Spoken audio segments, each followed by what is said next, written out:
감사합니다. 예, 너무 재밌는 책. 평소 오늘 굉장히 많은 분들이 신청하셨는데, 신청한 거에 비해서는 오늘 이렇게 나타나신 분들 비율이 좀 다른 책보다 작은 게 읽기가 쉽지 네. 않아서 읽으려고 작정하고 신청하셨다가, 못 오신 분, 안 오신 분도 계시고, 그런 것 같아요. 또 혹시 못 읽으셨더라도 이렇게 저자의 얼굴을 한번 보고 저자의 음성으로 하는 말씀을 듣고 그다음에 책을 보면요. 이상하게 책이 좀 친근해지고 쉬워집니다. 그래서 음. 북토크 같은 게 그런 의미가 있다고 생각이 들고요. 구약 신화 뭐 무슨 책이든지 그런 게 있는 것 같아요. 긴 책이라 하더라도 어떤 부분을 우리가 좀 초점으로 삼아서 바라본다라고 하는 거 있잖아요. 그죠?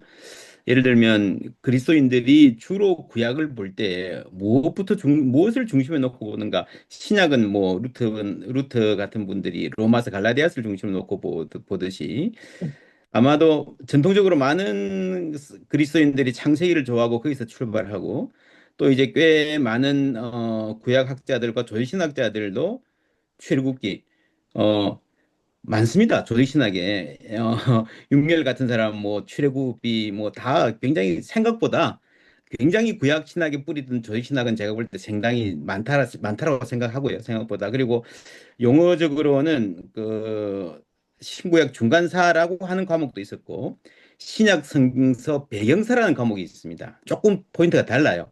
에드워드 로제 같은 경우는 신구약 중간사가 아니고 신약 성서 배경사라는 책을 썼었고 요게 이제 신약학 내에서는 이것도 반성을 하면서 시기 구분 문제도 있지만 신약 성경 배경사 이러니까 어떤 느낌이 드는가 하면은 뭐 알렉산더든 뭐 클레오파트라든 전부 다 이게 신약을 중심에 놓고 배경으로만 이렇게 음. 하는 너무 기독교 중심주의, 신약 중심주의가 다양한 흐름 속에 하나인 그 신약이 하나로 차지하는 역사적 맥락을 놓치게 된다 하는 점에서 반성을 하고 그래서 뭐 요즘에는 The World of New Testament 신약 성서의 세계 뭐 이런 식으로 한다든지 그런 관점도 있는 것 같아요. 시기적인 문제도 있지만 기독교 중심주의, 기독교 예외주의 이런 걸 좀 극복하자는 면에서 그런 게 있고요. 어, 그, 그래서 이제 구약을 보는데 뭘 이렇게 중심에 축에 놓고 보는가 하는 게 아주 중요한 저는 출발점이라고 생각하는데 예를 들면 출애굽기를 구약 신앙의 태동으로 보고 굉장히 강조하는 구약 신학자 소위사들 있지 않습니까? 그죠? 또 제가 알기는 예를 들면 요시아 시대 때 종교개혁이나 호세아 같은 그 8세기에 있던 그러한 굉장히 그 위기 상황에서 대처하던 선지자들의 멘탈리티가 구약 성경, 구약 신앙 전체를 결정적으로 형성하는 계기였다라고 보는 관점도 있을 것 같고. 근데 제 느낌은 김 교수님은 뭐 많은 문서를 다루셨지만 에스라 느헤미야를 굉장히 중요하게 생각하는 에스라 느헤미야를 물론 거기에 대한 반대하는 문서도 있지만 에스라 느헤미야의 틀 자체가 구약 신앙 전체를 그 시기와 그 틀이 사실상 거의 규정하는 스탠드 포인트가 에스라 느헤미야에 굉장히 많이 가 있는 것 같아요. 제 느낌은. 그래서 제가 요 책을 읽으면서 이게 잘 어떻게 보면 구약 개론을 공부하기 전에 읽어야 될 책이 될 수도 있겠다. 라는 생각이 들 정도로 구약 성경을 창세기부터 쭉 공부하는 것보다 구약이 이런 맥락에서 좀 형성되었구나 하는 걸 알고 읽는 것도 좋겠다는 생각도 들고요. 그런 점에서 교수님이 일단 구약학자시니까 구약 성경 전체를 보는 시각에 있어서 이 책의 관점이 어떤 영향을 끼치시는지 조금 말씀해 주시면 좋겠습니다. 예, 우리 박 목사님께서 잘 말씀해 주신 것처럼, 어, 뭐, 에스라 느헤미야가 꽤 중요하게 다루어져 있다고 할 수 있겠습니다. 그건 사실 음, 뭐, 저의 독창적인 그 어떤 것은 전혀 아니고, 음, 토라의 오경의 중요성 때문에, 뭐, 당연히 구약 음, 성경은 구약 성경의 가장 기반이 될 수 있는 게 오경이라고 할 수 있고, 오경이 최종적으로 현재와 같은 형태가 된 게, 그리고 이렇게 공인되고 권위를 지니게 된 게 언제냐에 대해서 2000년 이래, 뭐 정확히는 1998년 이래 2000년 들어와서 지난 예, 우리 한 20년 동안에 특히 유럽학자들 사이에서 어마어마하게 이야기됐던 게 이 토라의 최종 형성에 대해서 였었었고요. 그래서는 거의 대부분의 사람들이 에스라 느헤미야 시대 주전 5세기 말 그리고 에스라가 사실은 아마도 그랬어요. 에스라가 이런 이 느헤미야가 먼저 와서 이 예후드 지역의 정치 경제적인 기본적인 틀을 공동체의 틀을 확립하고 그 다음에 에스라가 와서 이 공동체의 규범으로서의 토라가 확립되고 뭐 이러했겠다라고 생각합니다. 그래서 토라 이야기를 하면서 뭐 그럴 때 저는 에스라 느헤미야가 꽤 큰 영향을 자리를 차지하고 있다 싶고요. 그 다음에 또 하나가 이참 어려운 문제이지만 이해가 어려운 게 아니라 답이 어려운 문제가 에스라 느헤미야의 베타주의를 어떻게 음, 이해할 거냐라는 것이 있습니다. 특히 에스라 느헤미야의 베타주의가 제가 고향이 대구인데 대구의 합동측 교회에서 자라왔던 저의 신학이 제가 배웠던 게 다 에스라 느헤미야의 베타주의였었었고요. 그리고 전 지금 뭐 안 그런 교회들도 꽤 많이 있겠지만 한국 개신교 교회에 굉장히 압도하는 분위기 가운데 하나가 에스라 느헤미야적인 베타주의가 있다 싶은 것이 있습니다. 그래서 그 문제도 제가 더 다루고 싶었기 때문에 언제 베타주의라는 게 말이 되는 거고 언제 베타주의는 이 폭력이 되는 건지 뭐 이런 것들을 또 다루고 싶다 보니 또 그런 것들이 에스라 느헤미야를 좀 더 중점을 두어서 다루게 되었다 싶어요. 하여튼 기본적으로는 예. 오경이 어떻게 해서 언제 최종적으로 현재와 같은 형태가 되었을까? 에스라 시대였을 거다라는 점 때문에 호라의 형성 이야기를 하면서 에스라에 대한 강조가 있었다 싶어요. 그렇지만 제가 하여튼 구약을 보면서 저 스스로에게 생겨났던 관통하는 관점이 있다면 야훼 하나님이야말로 우리의 참된 하나님이다. 야훼 신앙에 대한 고백, 그 다음에 또 하나가 그게 의미하는 바가 야훼는 신실하시다예요. 야훼께서는 신실하시다. 그럼 왜 이런 일이? 해서 야훼의 신실하심을 굳게 붙잡은 신앙 공동체가 변화된 상황 속에서 어떻게 대응했는가? 이게 저는 제2성전기를 다루어간 저의 관통하는 관점이다라고 나눌 수 있을 것 같아요. 예, 고맙습니다. 베타주의 말씀하셨으니까 베타주의에 대한 문제의식이 책 전체를 관통하는 김 교수님한테 실존적인 가장 지금 한국 교회나 기독교 신앙이 본계도에서 이탈된 부분이 뭐냐 할 때 베타주의가 가장 큰 문제라는 문제의식이 있으신 것 같아요. 근데 제 기억은 그래도 에스라 느헤미야가 베타주의로 간 거는 좀 잘 봐주고 싶은 요 정도는 불가피하지 않았냐라고 조금 이렇게 보호하는 느낌이 있었어요. 제 그렇습니다. 느낌이고, 제 정말 느낌이고, 그렇습니다. 예. 근데 이제 그런 아주 이제 미세한 이제 주장하고 싶은 바, 베타주의는 나쁘다. 그리고 텍스트와 역사적 상황에 대한 어떤 고려와 진지한 고찰이 사실 균형을 이루기가 쉽지 않거든요.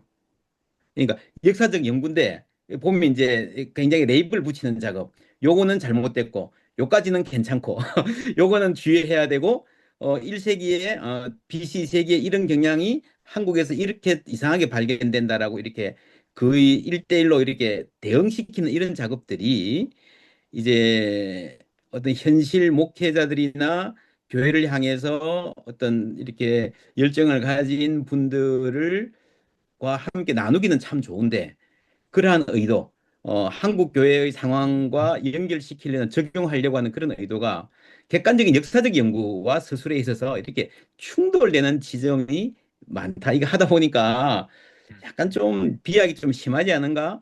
그런 걸 음. 느끼신 적은 없으세요? 뭐, 그럴 것 같습니다. 제가 뭐, 기독연구원 니에미아를 시작한 이래 제가 한쪽으로 내려놓은 것이 난 아카데믹 스칼로로는 더 이상 못 음, 살겠구나 라고 제가 작정을 했던 것이 있었고 느헤미야를 한다라는 건 전 절반 이상 운동가로 살겠다라고 음, 마음먹기도 했던 거고 음, 그때 이래로 누군가가 저를 소개할 때 저보고 구약학자 그러면 제가 늘 수정을 했습니다. 나보고 음, 구약학자라 부르지 말라고 나는 그런 음, 아카데믹한 글을 쓰는 사람이 아니라 구약 선생이라고 우리 공동체를 향해 구약을 성도들이 이해할 수 있게 나누고 전하는 사람, 성경 선생이 제가 저 스스로에 대해서 가지고 있는 정체성이고 뭐 최대한 음, 표현하면 구약 연구자 이 정도가 저를 표현하기에 딱 이겠다 싶어요. 그래서 제가 쓰는 모든 책들은 저는 아카데믹한 어떤 논쟁들이라기보단 이 텍스트가 그때 사람들에게 어떻게 작동을 했고, 그때 이렇게 신구약 성경 너무 오래됐어요. 신약이 그나마 최신이라 2000년이고, 구약은 더 된 거기 때문에 2000년 넘은 책 가지고 지금을 살아가는 건 전 기본적으로 어불성설이다 싶은 것이 있습니다. 그런 문제 무지하게 많이 필요한 게 2000년 이상 된 문헌들을 오늘에 적용하는 해석학이라는 점에서 저는 그 점에서 제가 푹 치고 들어가는 것이 있죠. 제 책이 음, 그래서 뭐 저의 모든 강의나 이게 다 그렇지만 이 균형을 잡기보다는 말하고자 하는 바를 끝까지 밀고 음. 가버리기 이기 때문에 선명성, 뭐 선명성, 예, 그럴 수 있겠습니다. 예, 그래요. 제가 그러면서도 하나, 제가 예, 예, 예, 예, 에스라 느헤미야 같은 경우 적지 않은 구약학자들이 그냥 배타적인 책이다라고 규정을 해버려요. 음, 근데 음, 저로서는 제가 자라봤더니 보수적인 신앙 풍토가 여전히 저한테 남아 있고 그래서 에스라 음, 느헤미야를 제가 어떻게든 자꾸 무심코 규범적으로 읽게 음, 돼요. 규범적으로 음, 읽게 되고 그러다 음, 보니 뭐 제가 음, 찾아낸 음, 게 하여튼 아주 취약한 음, 공동체 남을 포용하기 위해서는 내가 누군지가 또렷한, 내가 누군지가 음, 내 정체성이 없는데 남을 사랑하면 음, 난 다 허물어지기 때문에 나를 사랑하는 것처럼 남을 사랑할 수 있기 때문에 저는 에스라 느헤미야가 나를 사랑하는 과정, 자기 정체성 세워갈 때 저는 금긋기가 꼭 필요하다 싶어요. 근데 문제는 그다음 주전 2세기 중반 역시 안티오코스 박해 앞에서 금긋지 않고서는 자기 공동체를 지키는 건 불가능한 일 것 같아요. 근데 그 다음부터 안티오쿠스 박해는 한 뭐 짧게는 3년인 거고 길게는 몇십 년에 불과했던 것인 겁니다. 그 뒤로는 안티오쿠스 이 4세 이후로는 음, 다 종교의 자유가 완벽하게 주어지게 되고 하스모니아니 정치력 음, 가지고 이런 작업을 다 해냈는데 이미 이게 하나도 문제가 안 되는데 금극기를 간직하고 있으면 그건 이제 폭력이 되고 제가 보기에 한국 개신교교회는 일제시대라면 저는 신사참배 거부라는 금극기가 충분히 타당하고 술 안 마시기, 뭐 제사 안 지내기가 저는 타당했던 접근이다 싶어요. 지금은 안 맞아요. 지금은 그런 금극기 이거 가지고 한국 교회, 한국 사회에서는 개신교 눈 밖에 나면 대통령 되기가 국회의원 되기가 어려운 이런 세상이 되었는데 금극기 신앙은 틀렸다 싶어요 저는. 음, 음. 예, 아주 뭐 솔직하고 아주 뭐 중요한 말씀이시고요.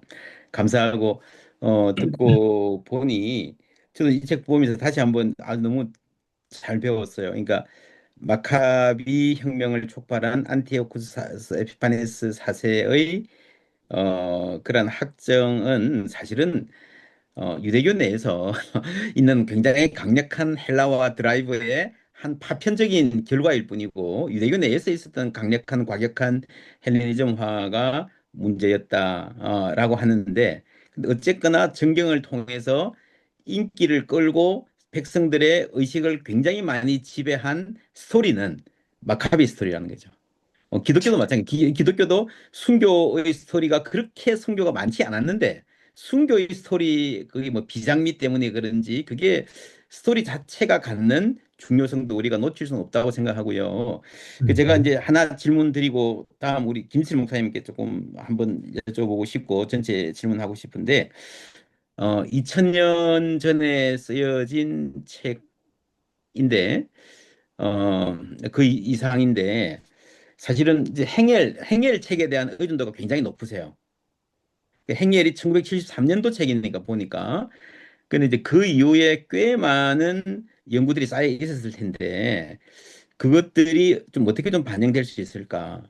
제가 보기에는 행엘 책은 정말 이게 우리가 주데이즘 신학 연구가들 전부 다 주데이즘과 헬레니즘을 완전히 딱 분리해서 양대 산맥으로 이렇게 본 건데 그걸 허물었던 엄청난 역할을 한 책이면 분명한데 한 두 가지 정도의 한계. 첫 번째 너무 문서 중심적이었다. 그 문서가 남긴 그 위에 어떤 사회 음. 경제적인 정치적인 다이내믹스가 굉장히 많고 그 레스트 그랩 같은 분의 책이 곧 번역될 것 같은데 그런데 보면 굉장히 많은 어떤 사회 경제적 그러니까 컨텍스트, 텍스트와 컨텍스트에 대한 페르시아 특히 예후드 페르시아 이런 거에 대한 헬레니즘 시대의 정치 경제 사회 뭐 세금 뭐 산업 이런 거에 대한 굉장히 많은데 그런 부분들에 대한 반응은 반영도 좀 있어야 되지 않을지 진짜 컨텍스트를 지향한다면 그러면 우리가 적용으로 넘어갈 때도 조금 더 덜 비약이 될 것 같고요. 또 하나는 행렬의 헬레니즘에 대한 이해가 지금은 로마화도 그런데 헬라화, 로마화가 사실은 상층부 중심, 도시 중심이었거든요. 그러니까 팔레스타인 지역에 있는 시골에도 전부 다 그만큼 헬라화가 됐을까?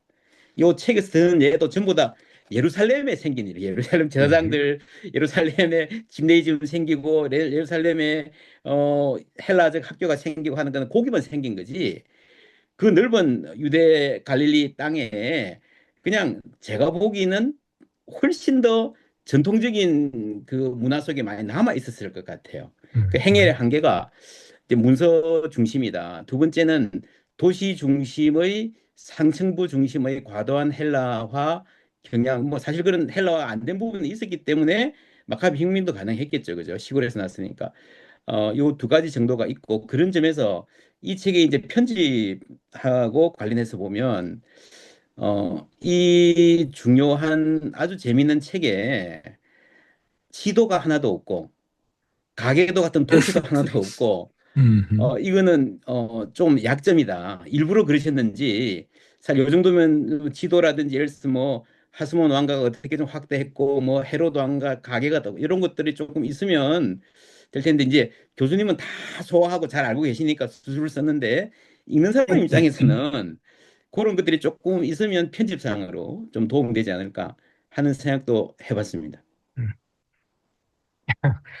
후자의 제안에 대해서는 제가 할 말이 없고요. 사실 몇 개의 지도를 넣고 싶었는데, 이런 음, 것들이 다 저작권 문제들이 다 있고, 약간 음, 복잡해져서 결국에는 뭐 그럼 제가 그리거나 뭐 출판사가 음, 그리거나 이렇게 됐어야 되는데 최소한 음, 저는 하스모니안 왕조의 변화에 대해서는 이거 지도가 좀 있으면 음, 다들 납득이 안 될 거기 때문에 이게 음, 좀 음, 있으면 좋겠다 싶은데 최종적으로는 결국 이 빠지고 말았습니다. 그리고 이건 근데 뭐 출판사의 문제라기보다는 제가 늘 강의할 때 일체 그런 걸 쓰지 않고 막 오로지 야부리로 하다 보니 이런 경향들이 하여튼 네, 애초에 이 네, 지도를 제가 지도나 이건 잘 포함 못 시키는 게 저의 강의의 기본적인 약간의 문제이다 싶은 것이 있고요. 그 다음에 첫 번째 질문에 대해서는 정말 저는 행헬의 유대교 헬레니즘 책이 인상적이었고 그 사람이 뭐 일단 뭐 지나치게 문서에 국한되어 있다 했지만 전 행헬의 가장 대단했던 게 우리 책으로는 세 권짜리로 번역되면서 가장 놀라웠던 게 1권이었습니다. 1권의 주전 3세기를 주전 3세기 팔레스타인 헬레니즘을 분석하는 게 이렇게 방대한 자료들이 존재했다라는 거고 이 책들을 보면서 내가 이건 아까 우리 김실 교수님도 말씀하셨지만 이건 내가 못 따라가겠구나 이건 내가 죽었다 깨어나도 못하는 주전 3세기 헬레니즘 분석이 전 너무너무 인상적인 것이었습니다. 2세기 중반에 행렬처럼 이야기하는 사람들은 또 있습니다. 뭐 또 있기 때문에 그렇겠다 싶은데 하여튼 3세기가 압도적이었다 싶어서 저는 적어도 그 부분은 행엘이 문서만은 뭐 아니지 않을까 싶은 것이 있고 사실 문서에 너무 국한되는 비판된다는 비판은 제 글 전체가 다 그러긴 한 것 같아요. 제가 페르시아 시대를 다루지만 사실 페르시아 시대의 사회경제사 우리 최근에 우리 민경구 교수님이 번역하셨던 요 사회경제사 책도 있습니다만 뭐 이런 책들도 그렇고 요 시기에 페르시아 시대도 제가 사회경제사를 어떻게 할애해서 다룬다라기보단 극히 간략하게 다루어 버리고 제가 온통 집중했던 게 페르시아 시대의 구약성경의 형성사 요게 되어 버렸고요. 음, 뭐 그 점에서 이건 제가 쓴 제2성전기 책의 어떤 한계이고 약점일 것 같아요. 전체에 걸쳐서 구약 성경과 외경과 유대 헬라 문헌들이 왜 나왔을까? 이게 어떻게 현실과 연관될까에 집중되다 보니 뭐 실제 사회현실에 대한 이야기들은 뭐 포로기 때도 약하고 사실 페르시아 시대 때도 그렇고 전반적으로 이 부분은 제가 충분히 못 다뤘다 싶어요.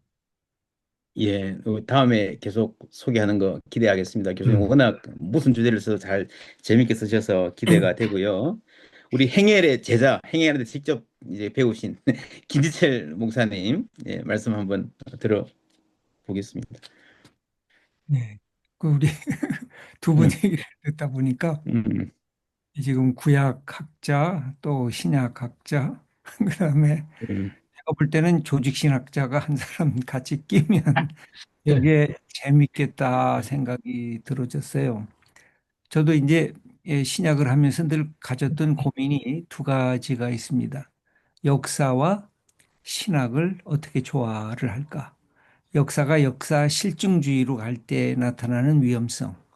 그 다음에 또 신학이 역사 없이 신학적 메시지만 남을 때 갖고 있는 위험성. 근데 우리 성서학자들은 주로 언어학, 그 다음에 역사학, 그쪽으로 이게 몰아가다 보니까 어떤 점에 늘 취약점이 있느냐면 조직 신학적인 교회론적인 그런 접근하는데 이게 위험성이 있어서 이제 김근주 목사님 저 우리 교수님 말씀을 듣다 보니까 옛날 제가 공부할 때 이걸 어떻게 해결해야 될까 했던 그 고민이 다시 떠오르면서 어떨 때는 이제 김근주 교수님은 상당히 이렇게 진보적 틀을 가지면서도 보수적 그 본래 그 배웠던 것들을 갖고 계신데 이게 이 역사학자들이 어디까지 나가는지 이렇게 굉장히 퀘스천 마크를 붙일 때가 제가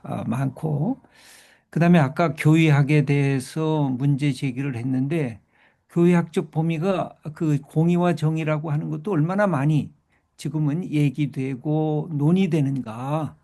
그래서 제가 볼 때는 구약학과 신약학이 만나야 되고 성서학이 조직신학과 같이 대화를 해야 굉장히 폭넓은 이 교회를 위한 신학적 학문을 만들어내지 않을까 하는 것이 늘 저의 관심이었습니다. 그다음에 두 번째 질문은 뭐에 관련된 것이었냐면 구약과 신약의 관계. 그러니까 구약과 신약의 관계 속에서 이제 연속성을 얘기한 것은 너무너무나 좋은 저는 반가운 얘기인데 분명히 제가 신약학자로서 또 목회자로서 성경을 읽다 보면 단절이 있거든요. 연속성을 끊어버리는 단절이 예수 그리스도를 통해서 나타나거든요. 그래서 예를 들면 마태복음 같은데 모세보다 더 큰 자, 또 저이그 예언자보다 더 큰 자, 또 그런 표현으로 예수님이 갖고 있는 독특성을 표현하면서 구약과 신약의 연속성 속에서 단절을 얘기를 할 때 이 부분을 굉장히 중요하게 얘기를 해야 되지 않은가.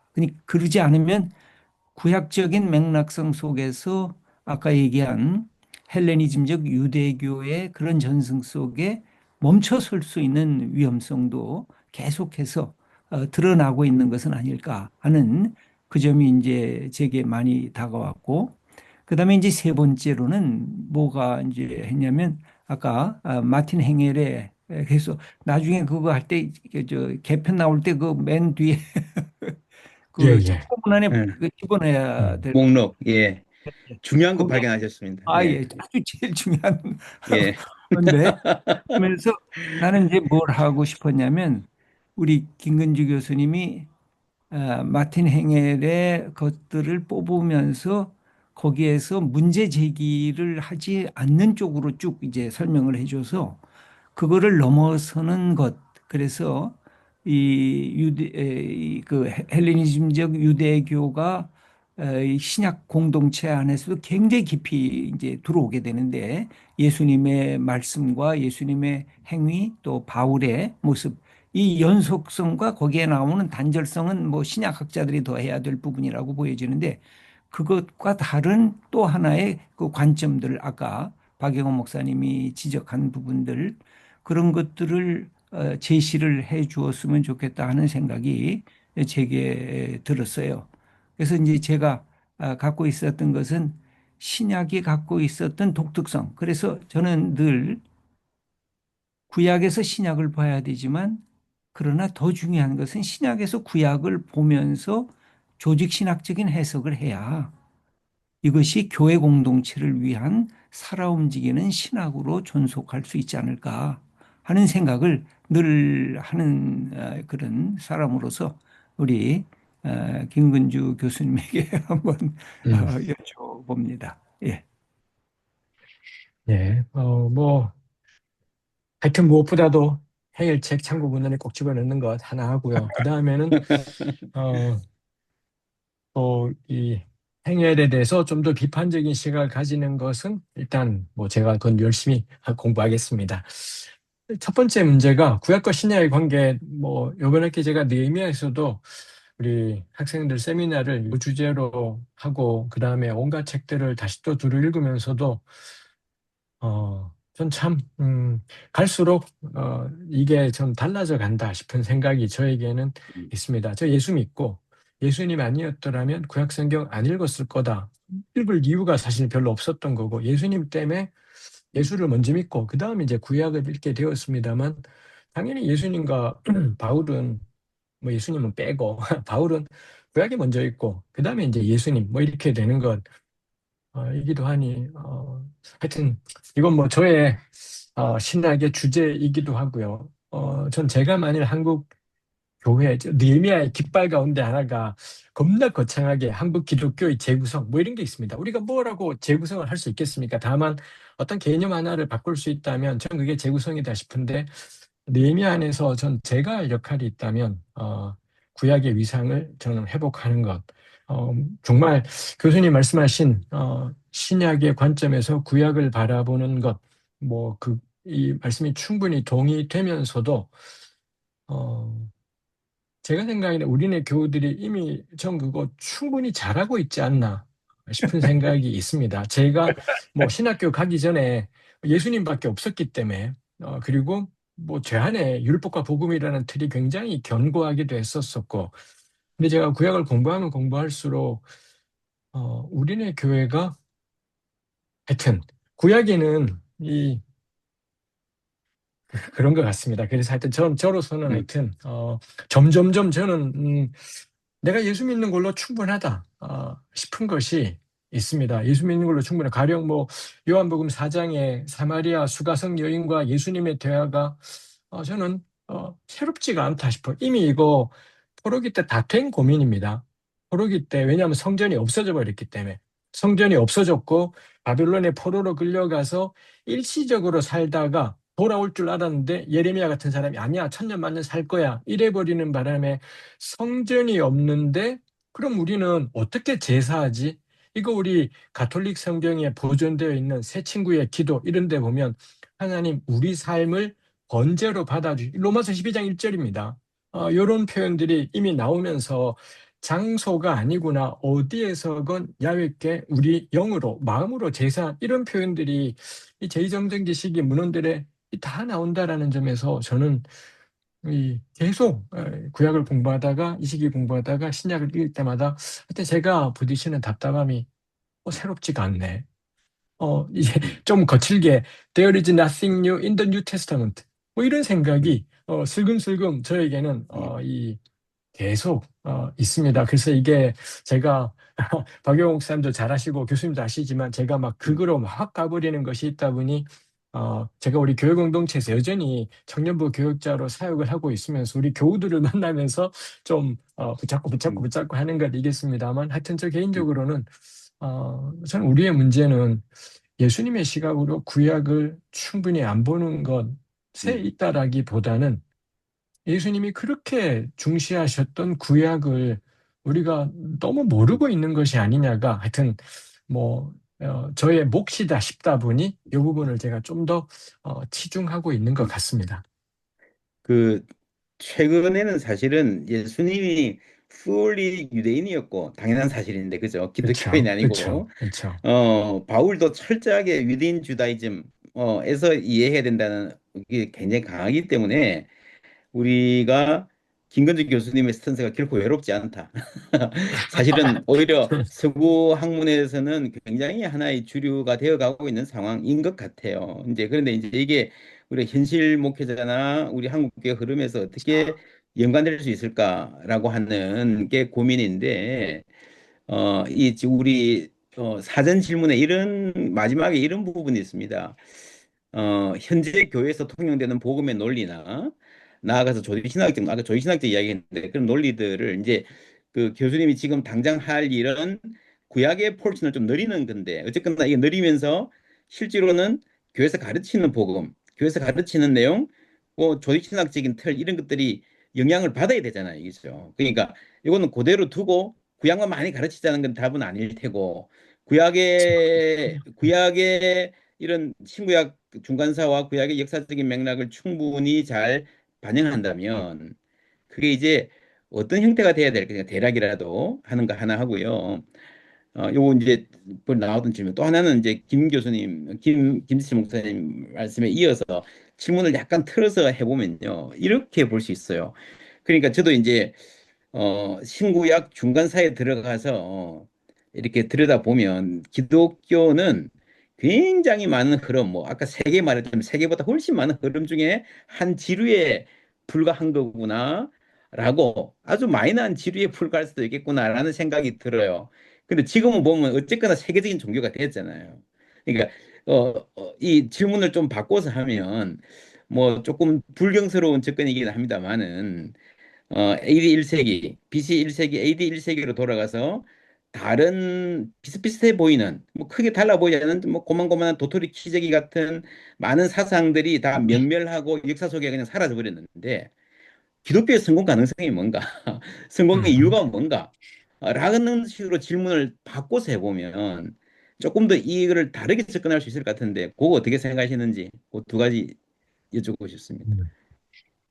예, 뭐, 일단 생생하게 기억나는 게 후자 질문이 예, 가까우니, 뭐 예. 제 책에서도 가장 마지막 부분에 쿰란 음, 이야기, 저는 하여튼 쿰란도 역시 공부하면서, 야, 참 대단한 음, 공동체다, 음, 싶은 것이 있었습니다만, 음, 어, 저는 결국에는, 가장 결정적이었던 게 예수님도 그렇고 바울도 그렇고 정말 작은 공동체였었고요.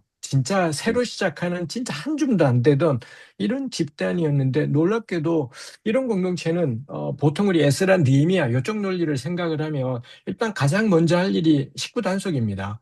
공동체를 단속해서 음, 자기 공동체를 튼튼히 만들고 철저하게 헌신, 이 군난이 걸어갔던 길인 거죠. 철저하게 헌신해서 음, 심지어 뭐 독신을 은근은근 결혼도 했지만 독신을 은근은근 권장하기도 하고 재산도 은근은근 공유하기도 하고 뭐 이런 것들이 이렇게 가는 것이 그다음에 뭐 세례 철저하게 하고 교인 들어오는 사람들을 철저하게 단계를 잡아서 입교하는데 굉장히 긴 시간을 들어가게 하고 이렇게 하는 게 사실 공동체 초기를 단단히 하는데 가장 좋을 텐데 근데 예수님의 구약 해석이나 이분의 해석은 어, 오로지 그 어떤 형식보다도 본질적인 의미가 가장 중요해. 이 자비와 제사 뭐 이런 것들 대립으로 놓든지 안식일이 사람이 안식일을 위해 있는 게 아니라 안식일이 사람을 위해 있는 거야. 이런 것도 그다음 바울이 풀어갔던 이 할례에 대해서 풀어갔던 견해들도 그렇고 이분들은 제가 생각할 때 오늘 우리가 하기에도 버거울 정도로 파격적이었다 싶은 것이 있습니다. 이게 아까 김지열 교수님이 저를 진보적이라고 말씀해 주셔서 너무 감사한 그렇게 알아주셔서 너무 고맙고 감사한 것이겠습니다만 어, 저는 공부하면서 내리는 결론이 예수님이 가장 진보란 말보다 가장 진취적으로 해석하셨고 바울 역시 바울이 저는 로마서 12장 1절의 배경이 레위기 1장이라고 저는 늘 생각을 합니다. 번제 본문에 대해서 바울이 너희 몸을 하나님께 드려라라는 이런 것들이 이분들이 가장 진취적이고 본질적이고 그에 비해서 목회 서신들은 전 바울보다는 덜 진취적이다 싶은 뭐 이런 인상도 저의 얕은 신약 지식으로 있기도 하고 그렇습니다만 그게 저는 1세기 교회가 가졌던 엄청난 힘이고 저는 그거의 결정적인 게 사도행전 15장에 나오는 그 예루살렘 회의 같은 이런 장면 역시 우리 창세기 17장에 보면 이방인들 가운데 너희 집에 사는 사람 있냐? 그 사람도 할례받게 해.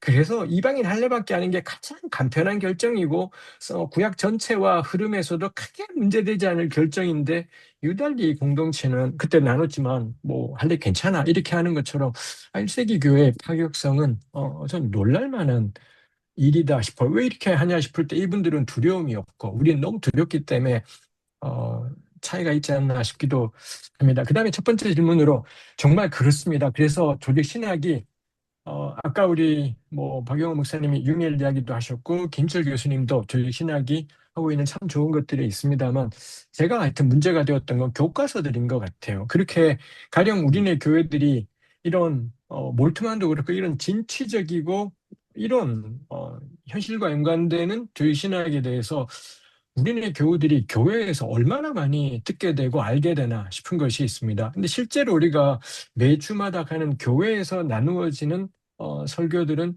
지나치게 전통적인 전 헤르만 바빙크는 진짜 안 좋아하는데 그 사람 책이 딱 학을 떼버려서 음. 이 돌았구나 싶은 생각이 가끔 드는 부분들이 너무 많아요. 이 사람 어, 돌았구나 싶은 생각이 막 들기도 하고 그럽니다만 하여튼 이런 것들이 자꾸 나누어지고 전 그 체계는 너무 숨막히는 체계다 싶습니다. 해서 저는 구약이나 이런 것들이 가령 구약에는 예수님이 없지 않습니까? 예수님이라는 인물이 등장하지 않기 때문에. 근데 예수님은 사실 남이대로 말씀하신 적이 없고 우리 보통 기독교의 복음이 예수 믿으면 구원받는다라고 하는데 저는 그럼 구약을 같이 고려하게 될 때 교신학적으로 좋은 고려가 예수가 의미하는 게 뭔데? 구약엔 예수가 없지 않습니까? 바울이 로마 4장에서 아브라함은 예수님 몰라도 믿음으로 이루어졌다라고 하지 않습니까? 그렇다면 예수가 뭔데? 라든지 그다음 믿는 게 뭐냐도 역시 저는 구약을 같이 고려하면 믿는 게 뭐라 신앙 고백 몇 줄 하는 것은 그게 믿는 거일 것 같진 않아요. 그래서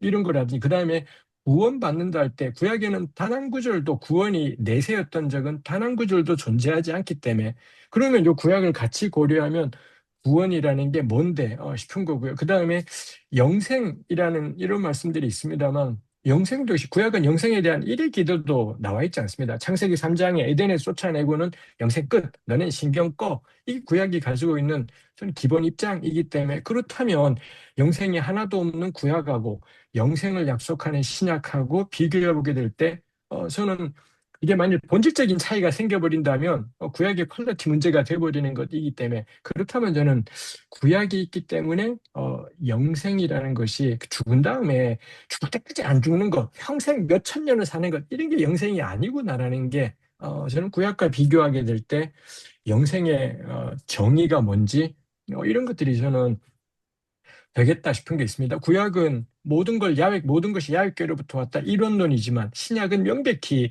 하나님과 대적하는 마귀라는 이원론이지 않습니까? 그러면 구약은 이론론, 신약은 이원론. 요거 이제 제2성전기에 생긴 변화겠지만 그럼 이론론이냐 이원론이냐는 본질이지는 않겠다.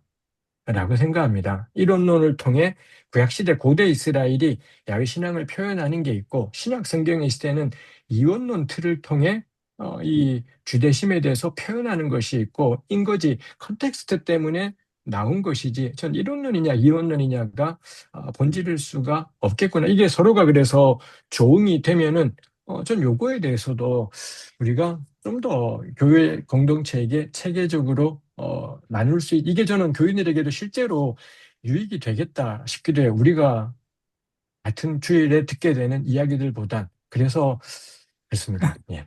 근데 그 예. 이론론, 이원론 이 부분도 굉장히 빨리 이렇게 규정하는 걸로 보여져요.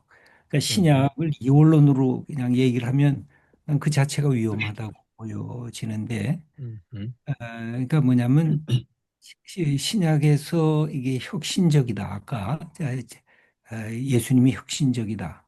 또 구약에서도 혁신적이다 하는 것들이 구약에도 있죠. 그러니까 그것이 뭐와 관련되면 다 혁신적이고 인간이 갖고 있는 기본적인 가치관을 뒤집어 엎는 거냐면 하나님과 관계될 때 그게 혁신적이거든요. 우리가 갖고 있는 인간적인 사고를 하나님과 관계하면 구약에서도 수많은 혁신들이 나오죠. 그다음에 예수 그리스도라고 하는 분도 그 하나님과의 관계성 속에서 말씀하시면 끊임없는 혁신. 그러니까 어떻게 보면 가장 진취적이고 가장 혁신적인 게 예수 그리스도 안에 있고 구약 안에도 있죠. 그러니까 나는 이거를 부인하지 않고 그런 점에서 연속성이 아주 구약의 창조의 하나님으로부터 구원의 출애굽의 하나님, 그리고 바벨론의 포로에서부터 해방시키는 하나님, 이게 예수님의 전통까지 연결이 되어 있기 때문에 그런 점에서는 구약도 혁신적이고 신약도 혁신적이고 아예 혁명적이라고 얘기해도 괜찮은 그런 아주 진취적인 음, 사고가 계속 흐른다고 생각을 해요. 나는 그거를 붙잡는 게 신학자들, 역사학자가 아니라 우리가 언어학자가 아니라 신학자들이기 때문에 그것을 뽑아내는 것이 신학자들의 역할이라고 보여지고 그 역사의 흐름 속에서 어떻게 하나님이 개입하시는 이 진취적이고 혁명적인 언어들과 사건들을 뽑아낼 것인가. 그것을 경험할 때마다 깜짝깜짝 놀라게 되는 거고 성경을 단순한 고대 문서로가 보는 것이 아니라 하나님이 우리에게 주신 계시적 문서로 보는 그 결정적인 이유는 바로 하나님과의 관계 속에서 그 혁신적인 사고가 들어오기 때문에 그것이 예수 그리스도라고 하는 분의 구약에서의 끊임없는 그 혁신이 예수 그리스도라는 인격 속에 드러나면서 구약과 연속성과 새로운 이 예수 그리스도라고 하는 분의 성취 속에서 우리가 예수 그리스도를 믿는 기독교인이 된 것이라고 볼 수가 있는데 음, 이 지점을 생각을 해야 할 필요가 있다고 보여지고 예전에 제가 장영일 교수님하고 이제 구약과 신약에 나타난 구약의 인용문들이 이게 바른가 그른가. 그래서 그분은 이게 문제가 있다. 맥락에 안 맞는다. 이제 나는 뭐라고 그랬냐면 예수 그리스도라고 하는 그분을 통해서 다시 재해석할 권위가 신약에는 다시 주어지는 거다. 그러면서 이제 논쟁을 한 일이 있었는데 그 점에서 이제 단절이 일어난단 말이죠. 구약과 신약에 있어서 단절이 일어나면서 예수 그리스도. 그래서 아까 그 새로운 것이 없다는 게 새롭다는 거죠. 그러니까 구약도 새로운 거고 그런 부분이. 예, 몸으로 그렇죠. 드리는 게. 신약도 바울이 그렇게 말한 게 새로운 거고. 그다음에 사마리아 여인하고 얘기한 것도 예수님에게 새로운 거고. 그것이 구약에 있을 때 그 부분도 그게 새로운 거고. 그런 점에서 새 것을 찾아 나가는 관점에서 마지막 나오는 게 그래서 나는 조직 신학까지 이게 연결이 된다고 보여져요. 그렇게 음, 될 때 좋은 그런 신학적 흐름이 구약과 신약과 조직 신학의 흐름이 연결될 수 있는 것이 아닌가. 나는 오히려 그렇게 얘기를 해야지 구약과 신약이 다르다. 또 조직 신학은 못한다. 그럴 땐 이 세 신학이 분열과 파열음을 일으키거든요. 음. 그것을 얘기하고 싶었던 겁니다.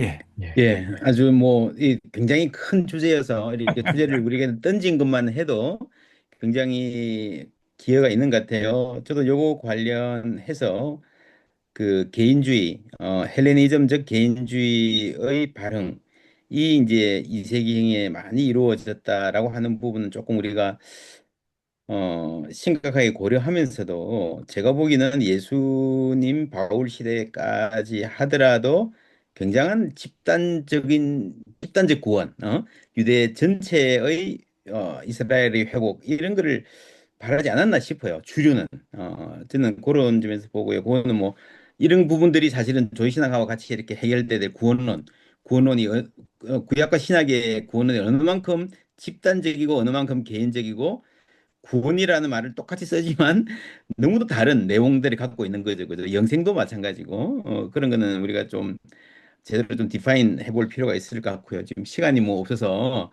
우리 많이들 참석하셨는데 어, 미리 주신 질문 중에 많은 부분들이 제가 보기에는 대답이 된 것 같아요. 특별히 이성전기 개념이나 왜 이런 말 써야 되지 하는 것들이 굉장히 많으시고 그래서 이거 포함해서 오늘 또 들으신 분들 여기 질문하셨던 것 다시 한 번 더 하셔도 좋고요. 혹은 지금 나오신 분들 중에 한두 분 정도만 질문 받고 아마 마쳐야 될 시간인 것 같아요.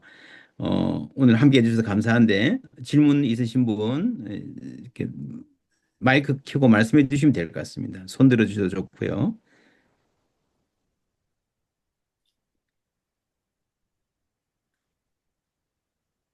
채팅창에 질문이 넘쳐나네요.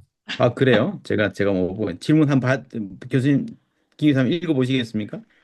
너무 많아가지고. 뭐 너무 원하시는 거 많은 눈을 너무 쭉 많은 보고 질문이 있습니다만, 어, 어, 가장 마지막에 일단 음, 먼저 보이니, 아까 제가 구약에 음, 영생이 없다 음. 했는데, 채팅. 너무 예. 이분이 정확하게 딱 하나가 있습니다. 다니엘서 12장 2절. 딱 하나. 딱 하나가 이제 이건 죽음 음, 이후의 세상에 대해서. 근데 뭐 다니엘서 12장은, 다니엘서는 주전 2세기 중후반에 쓰여진 글이기 때문에 뭐 적어도 페르시아 시대까지는 뭐 구약 성경에는 내세에 대한 어떤 기대가 없지요. 뭐 스올이란 이런 표현들이 죽음 이후에 삶이 있다거나, 가령 우리 영생 신앙이 생기면 우리 이 땅에서의 삶하고 그 다음에 그 이후에 이어질 영원한 삶, 그래서 뭐 영생을 사모한다든지 부활을 소망한다든지 뭐 이런 게 부활 신앙, 뭐 영생 신앙이지 않겠습니까? 근데 구약 성경은 그 어디에도 죽음 이후의 삶을 뭐 소망하거나 기대하거나 꿈꾸거나 하지 않습니다. 그래서 구약 성경에는 내세에 대한 어떤 기대도, 어떤 소망도, 어떤 신앙도, 가령 엘리야가 부활 승천했다라고 여겨지죠. 본문에 그렇게 나오니, 그러니 나도, 혹은 에녹처럼 나도 하나님께서 데려가시기를, 혹은 승천하기를, 뭐 이래야 되는데, 구약 성경은 전혀 엘리야의 부활 승천이 나의 소망이 되기를 전혀 기대하지 않고 그렇습니다. 그래서 부활 신앙이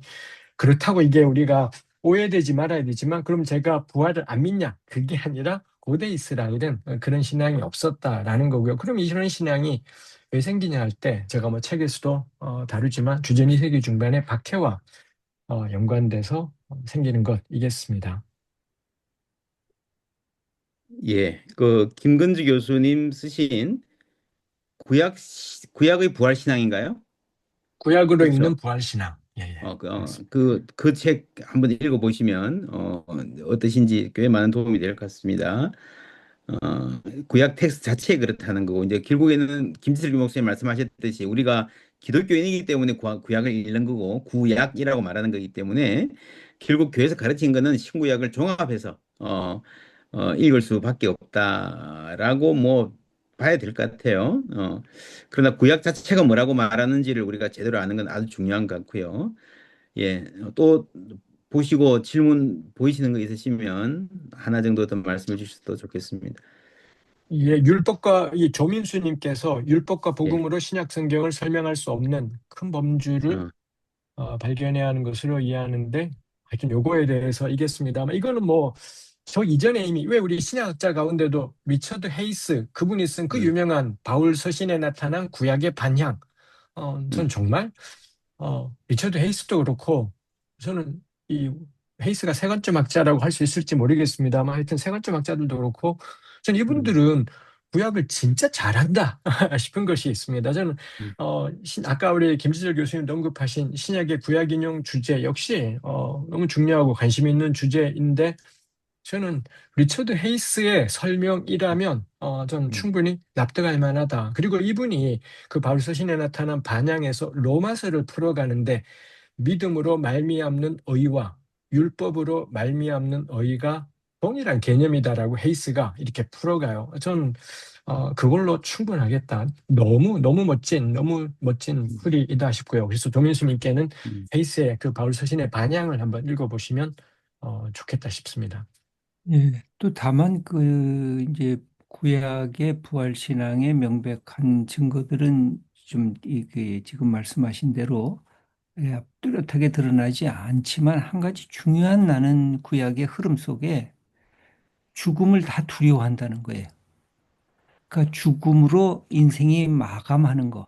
그건 시편에도 나오고, 죽음 자체가 헬라 철학적인, 내가 육체의 억압으로부터 해방되는 오히려 자유의 길로 가는 것이 아니라, 구약의 전통 속에서도 죽음은 인간이 하나님 앞에서 죄의 결과처럼 죽음 자체를 두려워하고 죽음으로부터 벗어나기 원하는, 그 시인들도 죽으면 어떻게 내가 하나님을 수월해서 찬양할 수가 있겠습니까? 하면서 생명에 대한 끊임없는 그 욕구나 방향성이 있다고 보여져요. 근데 이제 내가 이제 김근주 교수님한테 조금 이제 이것은 그냥 걱정하는 거는, 어떤 거는 굉장히 빨리 단정을 하시는 것 같아요. 이 그래서 나는 구약을 사랑하거든요. 우리 김근주 교수님도 신약을 더 구약하고 연결성을 짓도록 더 관심을 가지면서 접근을 했으면 좋겠어요. 그래서 거기에 나타나는 어떤 진짜 혁신적인 것. 난 구약도 혁신적이라고 생각을 해요. 구약을 혁신적이 아니라고 생각해 본 적이 없어요. 그리고 신약도 마찬가지고. 그것을 연결하는 작업을 해야 그것이 우리 신앙 공동체에 살아있는 하나님의 말씀으로 더 깊이 접근할 수가 있지 않겠는가 하는 것이 이제 제가 이렇게 느끼는 이게 예. 느낌입니다. 예, 조심하겠습니다. 다만 그 부분만 하나 추가하면 가령 욥기 42장 마지막에 욥이 모든 게 회복되지 않습니까? 그리고 욥기 가장 마지막은 그리고 욥이 나이가 그의 연수가 가득 차서 죽었다. 해서 욥기에서 죽음은 하나도 부정적이지 않습니다. 그리고 아까 말씀하신 시편 기자들에게 나오는 죽음에 대한 두려움, 그 다음에 히스기야가 이 중병에 걸렸을 때 자기 연수에 대해서 하나님께 기도하는 부분들은 그냥 구약에서 죽음에 대한 두려움은 전부 다 때이른 죽음에 대한 두려움입니다. 이만큼을 살고 자기 연수만큼을 살고 죽어야 되는데 히스기야처럼 중간에 중병이 걸리거나 아마 시편에서도 그 죽음 이야기들은 거의 대부분이 정황이 시편 기자가 중병에 걸렸거나 대적들에게 공격을 당하고 있는 상황 속에서 자기 목숨이 위태할 때 이럴 때 이 사람들이 하나님 살려주세요 이지 저는 구약의 신앙인들이 어, 영원한 삶에 대한 어떤 갈망을 가진 것이 아니라 저는 구약에서 그래서는 오히려 이스라엘이 이집트 경험이 있지 않습니까? 이집트는 피라미드나 이런 데다가 온갖 걸 다 집어넣어서 이 죽음 이후의 세상에 대한 갈망은 길가메시 서사시의 주제기도 하고 수천 년 전 구약보다 훨씬 오래된 문헌일의 고대 근동은 이집트건 메소포타미아건 다 죽음 이후에 대한 갈망이 있습니다. 그래서는 훨씬 더 놀라운 게 근데 구약은 그게 없다는 것. 때이른 죽음에 대한 공포가 있고 병 때문에 원수 때문에 처참하게 되는 것에 대한 두려움이 있어서 하나님의 도우심을 구하지만 기본적으로 우리 열왕기에서나 역대기에서도 이 왕이 몇 년 다스렸다 그리고 열조들에게 돌아갔다. 야곱도 그렇고요. 이 자기 아들 때문에 이 요셉 때문에 슬퍼하다가 내가 이렇게 슬퍼하다가 열조에게 돌아 이게 심란한 거지. 저는 구약 성경은 그래서 구약 안에는 한편으로는 죽음에 대한 두려움이 있지만 그건 질병과 원수와 박해 이런 것들이 있고 그리고 또 한편으로는 사람은 마땅히 죽는다라는 것에 대해서 너무 당연하게 받아들이고 해서 그거는 당연하게 복이다라고 생각하는 것도 받아들이면서도 있습니다. 예를 들면 에스겔 37장 같은 데 보면 죽은 자들의 다시 소생하는 그런 비전을 자기네들의 민족의 고통과 죽음 앞에서 하나님께서 주신 비전으로 봤잖아요. 근데 그 그런 것들이 부분도 그 부분도요, 그, 그 책 때문에 그렇습니다만 그 부분 역시 그거 딱 이 가령 고대근동에서 부활한 신의 대표가 바알입니다. 바알은 죽었다가 자기 아내가 난리쳐서 마침내 부활하면 다시 우기가 오게 되고 이게 호세아에도 연관이 있고 그러겠습니다만 그래서 에스겔도 그런 점에서 죽은 자의 해골된 자의 부활을 이야기하는데 에스겔 37장 읽어보시면 그건 죽은 자의 부활에 대한 그 어떤 기대도 없습니다. 거기서 말하는 부활은 끌려갔던 사람들이 다시 고토로 돌아오게 포로 귀환을 가리켜서 그러니 고대 주변의 모든 나라들은 다 죽음 이후에 삶이 있다라고 계속 그런 이야기를 하는데 구약 성경의 사람들은 에스겔도 그렇고 뭐 이사야 26장도 그렇고 부활이라는 건 뭐냐? 포로가 되면서 나라가 망하면서 끝장이 난 줄 알았는데 우리 끝나지 않았다고 반드시 우리 자손들이 하나님의 신실하심 속에 다시 돌아오게 될 거다.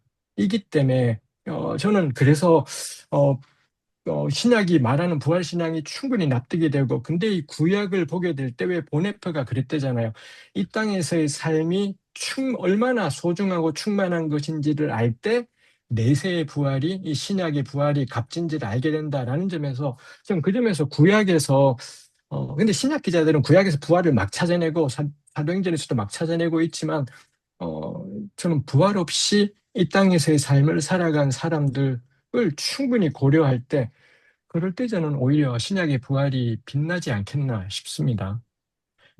하여튼 그 부분도 조금 더 논의할 가치가 네. 있다고 보여지는데 그 살아있는 생존에 대한 전적인 그 수용 그리고 그것을 기쁘게 받는 거 그럼에도 불구하고 구약이 전체적으로 갖고 있는 죽음 자체가 제 수명에 대해서 죽지 못하는 것에 대한 것뿐만 아니라 근본적으로 인간이 갖고 있는 하나님의 징계가 바로 뭐냐면, 예? 그 전쟁, 그다음에 순환, 자연재해 이런 것들이 다 죽음으로, 그다음에 구약에서도 죄를 범하면 그 자리에서 죽는 사건들이 끊임없이 나타나잖아요. 그거 어떻게 보면 그 자체가 죽음이 인간이 해방되고 그냥 그런 자리가 아니라 죽음은 이걸 멈춰서야 하는 어떤 인간의 죄의 결과라고 하는 그 점을 구약 전체가 끊임없이 반복적으로 얘기하고 있단 말이죠. 그냥 자연스럽게 그냥 맞습니다. 하는 게 아니라. 이, 제가 보기 이 대목이 우리가 본래 처음 출발했던 토론의 주제가요. 계속 토론했던 것들이 구약과 신약 간의 단절을 이야기하는데 지금 제가 이제 피상적으로 느끼기는 김건주 교수님 하시는 말씀에 의하면 신약과 구약은 굉장한 단절이 있는 거죠. 근본적인 부활이 있다, 부활이 없다, 부활이 있다. 굉장히 단절이 있는 거고 이렇게 보는 게 어떻게 보면 신구약 중간사 적 사고고 어, 제2성전기라고 하는 트럼을 우리가 충분히 적용해서 하면 에스겔 37장에 대한 해석사가 2세기, 1세기 주전 2세기, 1세기 오면서 이게 죽은 자의 부활로 옮겨가요, 사실은. 그렇죠. 에스겔이 기록됐을 때 당시는 이게 고토로 돌아오는 건데 2세기, 1세기 쿰란 이쪽으로 하면 이게 죽은 자의 육체적인 부활로 이게 옮겨가요. 그렇죠. 이런 부분을 어떻게 보면 구약, 신약 딱 떼서 하면 굉장한 단절이 생기는 거고 제2성전기라는 시각을 넣어서 그 이후 해석사들을 쭉 보면은 연속선상으로 볼 수 있는 거죠. 요 부활이 사실은 우리가 이런 사고가 필요한 가장 잘 확인되는 지점이 신학적인 지점인 것 같아요. 여기서 우리가 신구약의 관계뿐 아니라 조이신학을 정초할 수 있는 아주 중요한 계기도 생기는 것 같아요. 그래서 저는 이게 어, 딱 박용호 목사님 말씀하신 대로 단절이 네. 저는 맞다라고 생각을 하는 게 있습니다. 근데도 어, 연속인 게 왜 연속인가 할 때 구약은 부활이 없어요. 내세에 대한 기대가 없고 신약은 부활이 있고 내세에 대한 기대가 있어요. 근데 이 음, 둘이 한 하나님을 이야기하고 있다라는 겁니다. 그래서 그렇게 볼 때 한쪽은 없다 그러고 한쪽은 있다 그러는데도 하나네. 그럼 부활의 본질이 뭐냐 할 때 하나님과의 동행이구나. 죽은 다음에 몇 천 년을 안 죽고 살아가기 이런 게 영생이 아니라 초막이나 궁궐이나 내주 예수 모신 곳이 그 어디나 하늘나라. 이게 영생의 본질인 겁니다. 이게 영생의 본질이라는 게 언제 드러나느냐? 구약엔 부활이 없어. 근데 신약엔 부활이 있어. 근데 둘 다 한 하나님, 이 한 신앙을 이야기하네. 그러면은 부활의 본질은 시간의 길이가 아니라 시간의 퀄리티구나. 그 퀄리티라는 게 의미가 뭐냐? 하나님과의 동행. 요게 저는 구약과 신약의 왜 다를 수밖에 없냐면 상황이 다르기 때문에요. 상황이 완전히 다르기 때문에 계속 똑같은 소리가 나오는 게 아니라 같은 아이디어가 요 컨텍스트 안에서 이렇게 표현이 되고요. 같은 아이디어가 저 컨텍스트에서는 저렇게 표현이 되고. 근데 이게 같은 이야기를 하고 있다. 이게 저의 또 아까 교수님께서 말씀하신 보수적인 신앙에서 나오는 것이기도 하지만 신구약이 같은 걸 이야기한다. 근데 전혀 다르게 표현이 되고 있다라는 거죠. 그럼 본질은 뭐냐? 저는 내세민야로는 기독교 신앙의 본질일 수는 없겠다라고 하나님이 어디에다 하늘 끝에서건 바다 끝까지 가더라도 거기 야훼께서 나와 함께 계신 이게 저는 부활신앙의 본질이다. 라고 저는 구약을 보면 이게 또렷해지지 않겠냐 도움이 되겠다 싶은 걸요. 예, 감사합니다. 우리 내주 예수 모신 곳이 그 어디나 하늘나라라는 아주 은혜로운 이렇게 언급이 된 지금이 토론을 끝낼 좋은 시점인 것 같습니다. 아주 우리 김건주 교수님 복음적인 이미지로 끝내주셔서 감사합니다. 예, 우리 뭐 마지막 하신 시간이 많이 지났기 때문에 그대로 마쳐도 될 것 같습니다. 감사합니다. 오늘 우리 함께 해주신 분들, 특별히 김은주 교수님 좋은 책 써주시고 책을 쓰는 게 정말 쉽지 않은데 아니 강의도 전부 다 풀 텍스트를 다 써서 하시고 정말 감사합니다. 우리 한국 교회와를 위해서 뭐 모든 책이 다 그렇습니다. 100% 내가 이거 그대로 따라간다. 이런 책은 세상에 없습니다. 성경 외에는. 성경도 해석이 필요하고 잘 해석하셔서 잘 소화하셔서 또 이렇게 그러나 어느 순간에 씨름하다 보면 어떤 대목에서는 내가 고민을 하던가 하고 그때 이 저자가 말씀하시던 그게 이런 의미구나라고 좀 통하는 때가 있을 것 같아요.